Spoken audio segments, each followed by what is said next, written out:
ನಮಸ್ಕಾರ. ಹಿಂದಿನ ವಿಡಿಯೋದಲ್ಲಿ ನಲ್ಲಿಕಾಯಿ ಉಪಯೋಗಿಸಿ ಮಾಡುವ ಆರೋಗ್ಯವರ್ಧಕ ಲೇಹದ ರೆಸಿಪಿಯನ್ನು ನೋಡಿದ್ದೇವೆ. ಇಂದು ನಲ್ಲಿಕಾಯಿ ಉಪಯೋಗಿಸಿ ರುಚಿಕರವಾದ 8-10 ದಿನಗಳವರೆಗೂ ಇಡಬಹುದಾದ ಚಟ್ನಿ ರೆಸಿಪಿ ನೋಡೋಣ. ನಲ್ಲಿಕಾಯಿಲಿರುವ ಆರೋಗ್ಯ ಮತ್ತು ಔಷಧಿ ಗುಣಗಳ ಬಗ್ಗೆ ಹಿಂದಿನ ವಿಡಿಯೋದಲ್ಲೇ ಹೇಳಿದ್ದೇನೆ. ಬನ್ನಿ ಹಾಗಾದ್ರೆ ಇಂದಿನ ರೆಸಿಪಿ ನೋಡೋಣ.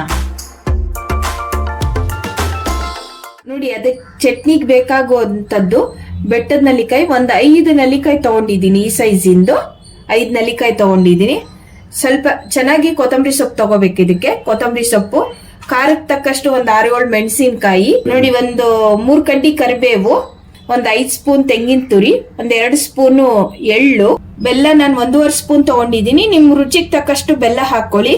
ಜೀರಿಗೆ ಪುಡಿ, ಚೂರು ಹುಣಸೆ ಹಣ್ಣು, ಒಂದ್ ಎಲೆ ಹುಣಸೆ ಹಣ್ಣು, ಉಪ್ಪು, ಚೂರ್ ಇಂಗು.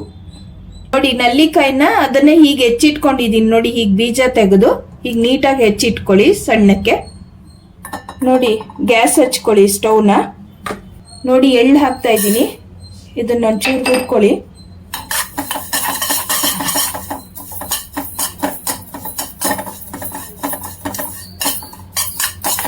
ನೀವು ಜೀರಿಗೆ ಪುಡಿ ಇಲ್ಲ ಅಂದ್ರೆ ಜೀರಿಗೆನೆ ಹಾಕೊಂಡು ಇದ್ರೊಳಗೆನೆ ಹುರ್ಕೊಂಡ್ಬಿಡ್ಬೋದು. ನಾನು ಜೀರಿಗೆ ಪುಡಿ ಇತ್ತು ಅಂತ ಹಾಕೊಂಡಿದ್ದೀನಿ. ನೋಡಿ, ಎಳ್ಳು ಚಟ ಅಂತ ಇದೆ. ಸಾಕು.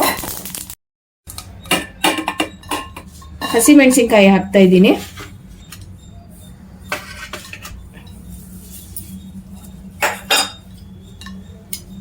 ಒಂಚೂರು ಅದನ್ನ ಎಣ್ಣೆ ಹಾಕಿ ಹುರ್ಕೊಳ್ಳಿ, ಚೆನ್ನಾಗಾಗತ್ತೆ. ಅದ್ರೊಳಗೆ ಕರಿಬೇವು ಹಾಕ್ಬಿಡಿ. ಫ್ಲೇಮ್ ಸಣ್ಣ ಇಟ್ಕೊಳ್ಳಿ.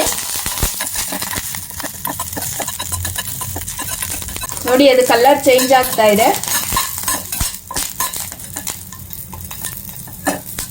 ಇದಕ್ಕೇನೆ ನಲ್ಲಿಕಾಯಿ ಹಾಕೊಂಡ್ಬಿಡಿ. ಒಂಚೂರು ಬಾಡಿಸ್ಕೊಳ್ಳಿ, ಮೆತ್ತಗಾಗತ್ತೆ. 2 ನಿಮಿಷ ಬಾಡ್ಲಿ. ನೋಡಿ, ನಲ್ಲಿಕಾಯಿ ಆರಿದ್ಮೇಲೆ ಮಿಕ್ಸಿಗೆ ಹಾಕೊಳ್ಳಿ. ಎಳ್ಳು ಹಾಕೊಂಡಿದ್ದೆ. ಈಗ ನಲ್ಲಿಕಾಯಿ, ಹಸಿಮೆಣಸಿನ್ಕಾಯಿ, ಹುಣಸೆ ಹಣ್ಣು ಹಾಕಿದ್ದೀನಿ. ಆಮೇಲೆ 1 ತೆಂಗಿನ ತುರಿ,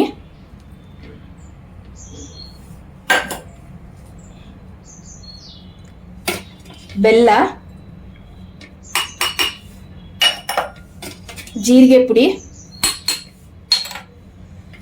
ಇಂಗು, ಉಪ್ಪು, ಕೊತ್ತಂಬರಿ ಸೊಪ್ಪು,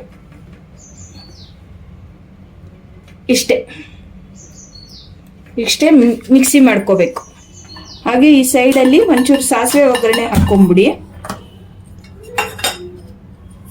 ಚಟ್ನಿಗೆ.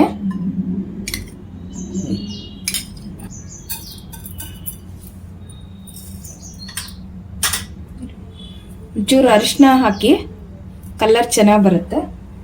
ನೋಡಿ, ಸಾಸಿವೆ ಚಟ ಅಂತಿದೆ. ಈ ಕಡೆ ಒಗ್ಗರಣೆ ತೆಗೆದಿಟ್ಕೊಂಡ್ಬಿಡಿ. ನೋಡಿ, ಚಟ್ನಿ ಮಿಕ್ಸಿ ಮಾಡ್ಕೊಳ್ಳೋಣ. ಸ್ವಲ್ಪ ಆದಂಗೆ ಸ್ವಲ್ಪ ಇದನ್ನ ಮಾಡ್ಕೊಳ್ಳೋಣ.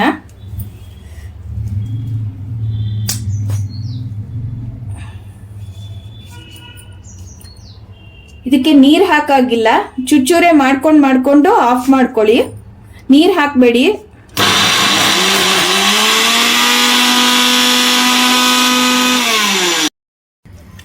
ಸ್ವಲ್ಪ ಕೈ ಆಡಿಸ್ಕೊಂಡು 4-5 ಸೆಕೆಂಡ್ ಬಿಟ್ಟು ಮತ್ತೆ ಮಿಕ್ಸಿ ಮಾಡ್ಕೊಳ್ಳಿ. ನೀರ್ ಒಂಚೂರು ಹಾಕ್ಬೇಡಿ, ಚೆನ್ನಾಗಾಗತ್ತೆ. ನೋಡಿ, ಚಟ್ನಿ ಮಿಕ್ಸಿಯಿಂದ ಒಗ್ಗರಣೆ ಒಳಗೆ ಹಾಕ್ತಾ ಇದ್ದೀನಿ. ಒಗ್ಗರಣೆಯಲ್ಲಿ ಈ ತರ ಕಲ್ಸ್ಕೊಂಡ್ಬಿಡಿ ನೀಟಾಗಿ. ಚಪಾತಿ, ರೊಟ್ಟಿ, ಅನ್ನಕ್ಕೆ ತುಂಬಾ ರುಚಿ ಆಗತ್ತೆ. ಮತ್ತೆ ಇದು ಹೆಲ್ತ್ ದೃಷ್ಟಿಯಿಂದ ತುಂಬಾ ಒಳ್ಳೆಯದು. ನಲ್ಲಿಕಾಯಿ ಸಿಗುವಾಗ ಯಾವ್ಯಾವ ತರ ಶರೀರಕ್ಕೆ ಹೋಗುತ್ತೋ ಅದಷ್ಟನ್ನು ಹಂಗೆ ಉಪಯೋಗಿಸ್ಕೊತಾ ಬನ್ನಿ. ತುಂಬಾ ಆರೋಗ್ಯಕ್ಕೆ ಒಳ್ಳೇದು. ನೋಡಿ, 1 ದಿನ 2 ದಿನಕ್ಕಾದ್ರೆ ನೀರ್ ಹಾಕೊಂಡು ರುಬ್ಕೋಬಹುದು. ನಾನು ನೀರ್ ಹಾಕಿಲ್ಲ. ಇದು 10 ದಿನ ಇಟ್ರು ಕೆಡೋದಿಲ್ಲ. ನೋಡಿ, ನಲ್ಲಿಕಾಯಿ ಚಟ್ನಿ ರೆಡಿ ಆಗಿದೆ. ನೀವು ಮನೆಯಲ್ಲಿ ಮಾಡಿ ಕಾಮೆಂಟ್ ಬಾಕ್ಸ್ ನಲ್ಲಿ ನಿಮ್ಮ ಅಭಿಪ್ರಾಯವನ್ನು ತಿಳಿಸಿ. ಚಾನೆಲ್ ಅನ್ನು ಸಬ್ಸ್ಕ್ರೈಬ್ ಮಾಡಿ, ಶೇರ್ ಮಾಡಿ. ಮುಂದಿನ ವಿಡಿಯೋದಲ್ಲಿ ಸಿಗೋಣ. ನಮಸ್ಕಾರ.